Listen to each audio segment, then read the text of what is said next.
Hi guys, how are you? I feel like it's been forever since I was on camera. Yes, I took a long break.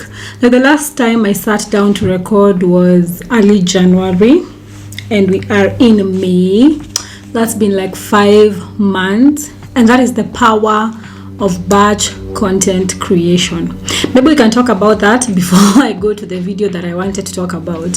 So over the last few months, I have been quite busy, and again, I was not feeling the right energy to record because I noticed from my last videos that my energy was kind of off. So I took a break for a minute to try and work on myself so that I can give you the best. I started gymming. I started being intentional with my sleep because it had gone off at some point. In December, I was struggling with insomnia, and then I think I even look better as it is currently. I am more toned for sure. You can compare with my other videos, and I just feel better and greater as an individual. So basically, that is one hack that you should be doing if you are in content creation. Batch prepare your content. This will actually help you when you don't feel the energy to create, when you don't have that creative juice that we talk about, to reduce the gaps between content availability. That is very important. Another thing is taking care of your mental health. If you want to be a continuous content creator, content creation is hard, and May is Mental Awareness Month, and I thank God that I feel this energized and back at it in this particular time, because we need to be woke. People assume that when you're doing content, you're just in the house, there's nothing else you're doing. Remember, you're researching. If you're a one-man business like some of us, you're the researcher, you're the editor, you're the creator, you're also doing the social management part. And to see if this were to be hired, this is like 10 people's work, but because maybe you have not gotten to the point where you feel like now you can onboard more, then you might experience some form of fatigue and some form of burnout. So you need to take care of yourself. And then another thing you need to do is you need to stop comparison.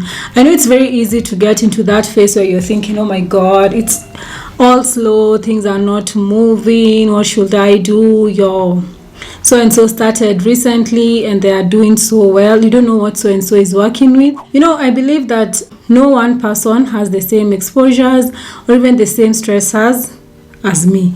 So my unique struggles and your unique struggles, of course, there are things that maybe we can compare. We can compare metrics, we can compare analytics, we can compare all that. But there are some other things or some other aspects of life that we cannot compare, and that is okay. And that is okay for us to be different. But this does not justify the fact that you should be okay with being slow. Try as much as you can to now fast track your abilities where you can. When you feel like there's a lot that you can pour into content in terms of maybe expenditure, maybe you can spare extra money for promotion or advertising, by all means do so. If you feel like now if I spare this extra money to pay for this app, it will make my life easier, or this software, it will make my life easier, by all means please do that and try as much as you can to try and compensate it if it's necessary. If it's not, move with the flow and pray to God that things will be okay, and He will bless us with abundance.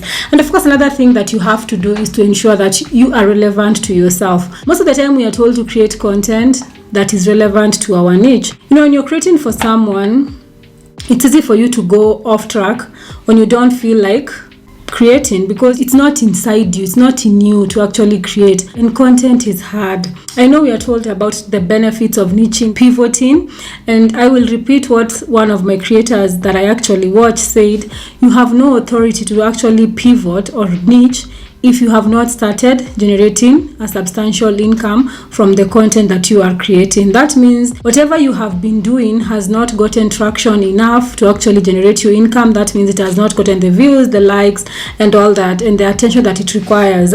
So until you get to that point where by now you say, this is the type of content that is generating me income, I don't think you have the right to pivot. Of course, it's okay to lean towards a certain side of things, like I will lean towards nutrition, wellness, and mindset, and that is okay. I will now have to niche down on nutrition. That will be okay. If I will need to niche down on mindset, that will still be okay, because it is within what I want to create. So make sure that whatever you're creating is also for you as much as it's for helping others. Of course, we want to have that impact, we want to have that joy that we have done such amazing work. We're having women, maybe if you're doing nutrition like me, we're having women choosing better foods for their kids, we're having women doing better habits for themselves, we're having women taking care of themselves, being intentional about their health, their looks, their body, their babies, their work, their efforts and such. Of course, that will be a win, and I will sleep very well knowing that I have gotten to that. But before I get to that, I need to make sure that I keep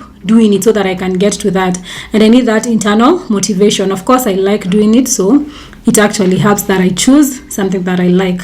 That is very important. And make sure that you subscribe. That was not the video for the day. I want to talk about breastfeeding. So I hope you will watch the next video as well, because you're going to talk about myths of breastfeeding. That is what I've written down. That was not written, but because I started off like I went off, I had to tell you why. So thank you so much, and I'll see you on the next one. Bye.